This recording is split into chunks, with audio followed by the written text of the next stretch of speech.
Now that the draft dust has settled, what does the Eagles roster look like? What's going on, everybody? Aidan from Birds vs. Boys here. We've gone through the draft process. We've gone through the mock drafts. We've gone through the frenzy of free agency. We know the players on the Eagles' current roster that have gotten extensions thus far. So I thought it'd be a good time today to go over the Eagles roster, where it stands, and where we might want to pay attention to it as the rest of the offseason unfolds into training camp. So I have 3 different position groups and players within that position group to keep an eye on. So we'll go over all of them, and I'll admit all of them do happen to be on the defensive side of the ball, and I think we could all see that coming. Before we get into it, just wanted to shout out everyone who followed along in our draft coverage. Thank you to everyone who subscribed through YouTube or followed along through TikTok. I appreciate it nonetheless. And the draft coverage, it doesn't stop there. Honestly, that's where we really get started on the season, and we'll have plenty more for the rest of the NFL offseason into the season as well. So thank you to everybody who subscribed, and if it's your first time, make sure to subscribe now. All right, now let's get into it in the position groups to keep an eye on as we go through the rest of the offseason. Starting at defensive tackle, the Eagles did address this during the NFL draft.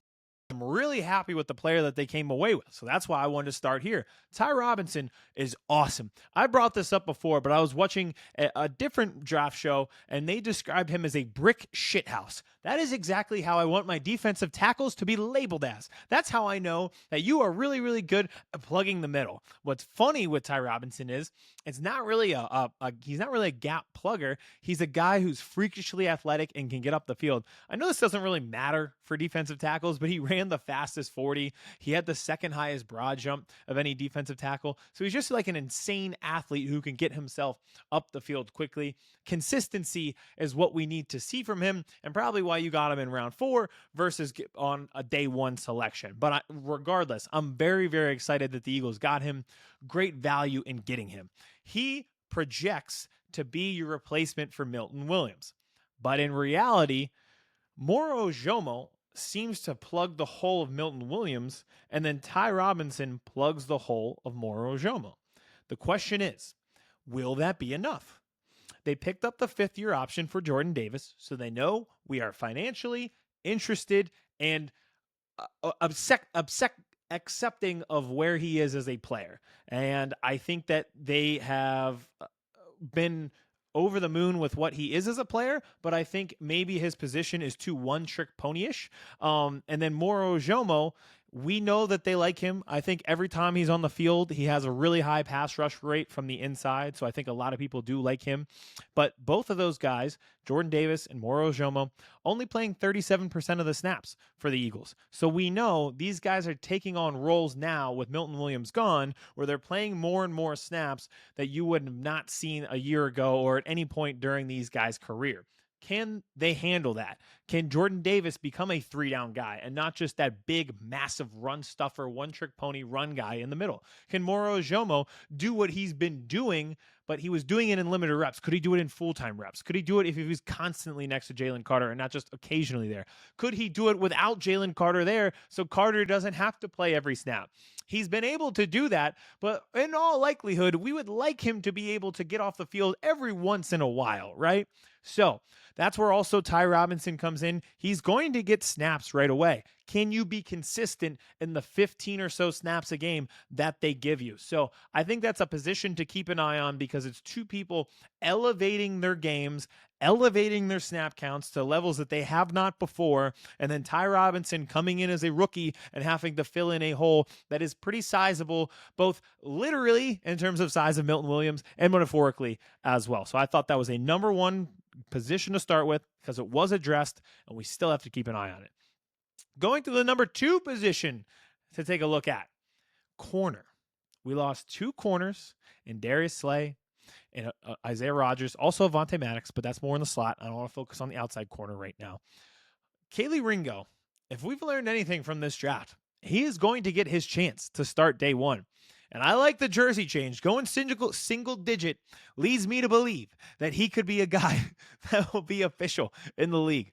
I think he will get pressed by Adoree Jackson in training camp, and I think that might be a battle to keep an eye on who would be the starter there. But they are clearly going to give Kelee Ringo every opportunity to be the starter. They didn't really address corner in free agency beyond Adoree Jackson.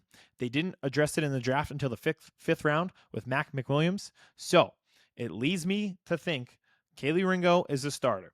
Now, what I've seen from Kelee Ringo, I love him. I think he plays with a certain tenacity. In 2023, I really liked that tenacity because nobody else was showing it. I thought he was going to take over as the starter then. They did bring Darius back, and it's no fault to Kelee Ringo that they ended up drafting Quinyon Mitchell, who feels generational, and at least in his early returns thus far as a rookie. So he now will get his opportunity in 2025. How does he make the most of it? I expect big things, but we just don't know yet because the sample size is so limited to the back half of 2023. I doubt that Mac McWilliams, who's a fifth rounder, is pushing him on day one. And Adoree Jackson, I would like him to be that Isaiah Rodgers from last year, that guy who is your sixth man on a basketball team, who can come in and can get you buckets, but is never going to be your full-time starter. But Isaiah Rodgers did come in crucial times and perform pretty well. He didn't ever have to do it across a 17-game schedule, but if he had to give you a spot start or come in for a few series, like we saw in the Rams playoff game when Quinyon had a stinger in his shoulder, he was able to come in and hold his own. So that's the other one that you want to pay attention there. And I just think it's time for Kelee Ringo to show out, and this is the year to do it. Speaking of showing out, let's stick in the secondary. This kid showed out in his entire time in college, whether it be Clemson or Texas. From minute one when he was a freshman, people had eyes on this kid. Andrew Mukuba, drafted in the second round, pick 64 for the Eagles. Does he come in and immediately be the guy at safety? I think there's a good chance that you have a rookie starting safety and Andrew Mukuba filling in for CJ Gardner-Johnson. We know that Mukuba's comp was CJ Gardner-Johnson, and they possess a lot of the similar traits that you saw on CJ, but again, we don't know until we've seen it. A lot of people, if there was one knock on Mukuba, it might be his size. But I will say this. Since the draft, I've heard reported that he has actually already put on weight. People were concerned he was around 183 going into the draft process, already up in the 190 range. And I think people in Philadelphia are going to love him because people weren't like, oh, his size deters him. It's just funny because they're like, yeah, he'll lay a helmet on somebody, but could he hold up over a 17-game playoff, 17-game season plus playoffs at his size when he wants to go and do that in every single game? He wants to play with violence. He wants to play with physicality. That is something that is widely accepted here in Philadelphia, especially from our safety position, seeing as most of us grew up on Brian Dawkins. And now with Mukuba, we're like, okay, we love it, but also don't get hurt. Right? Don't put yourself in a situation where you're out of the game because you went full kamikaze mode. I'm really excited to see what he has. I think one of the things going for him that could lead him to being a starting safety on day one is the amount of football that he's played. I brought this up on our draft show when we were talking about Kevin Winston Jr., the safety from Penn State who got drafted by the Titans, versus Mukuba. Mukuba played all of last year. He's played since he was a freshman. Winston Jr. got hurt in the second game of the season a year ago. So all of the potential is there with him. But Mukuba, you've just seen it more. It feels like he's been able to build up on-field experience more than some of the other safeties in this draft, and he's been on the field constantly since he was a freshman and is now a signal caller in the back of that Texas defense, really instinctual in the way he plays, both in coverage and, like I mentioned, if he has to come up to the line of scrimmage and lay a hit, he's ready to do so as well. So I do think you could see him being your starting safety day one, but we'll see. He'll have a ton of competition from guys like Sidney Brown who will get their opportunities as well. So that's it. Those are the three positions that I want to focus on right now. I think there's still some possibility you could see a late summer acquisition, whether it be a signing or a trade. I also think these will end up being position battles. And I think we will know very early on in the season with positions like defensive tackle if these guys are going to be solid in advancing their roles. We'll be focused on it all off season through camp and into the season. But next week, we find out who the Eagles are playing in what order, especially the season opener when we have banner night. So make sure to come back then. We're going to react to the schedule. We're going to predict the schedule ahead of it, or at least try to see who the Eagles are playing week 1 all the way through week 18. It should be a lot of fun. Like I said, the draft is just the beginning. We have so much more to go. So thank you to everybody who's subscribed so far. Thank you to anybody who watched this video, and we'll be back soon with some NFL schedule release content. Chris Hansen here, and I'm going to need you all to take a seat right over there and check out Birds versus Boys.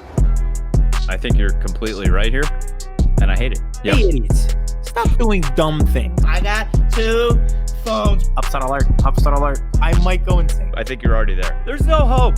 Hope is gone. If this was an AFC North podcast, we'd be done in 15 minutes. Bob Hope. I'm going to drink bleach. That is be the team you promised me you were going to be this year. This is the Consciously Hopeful podcast. I'll be watching.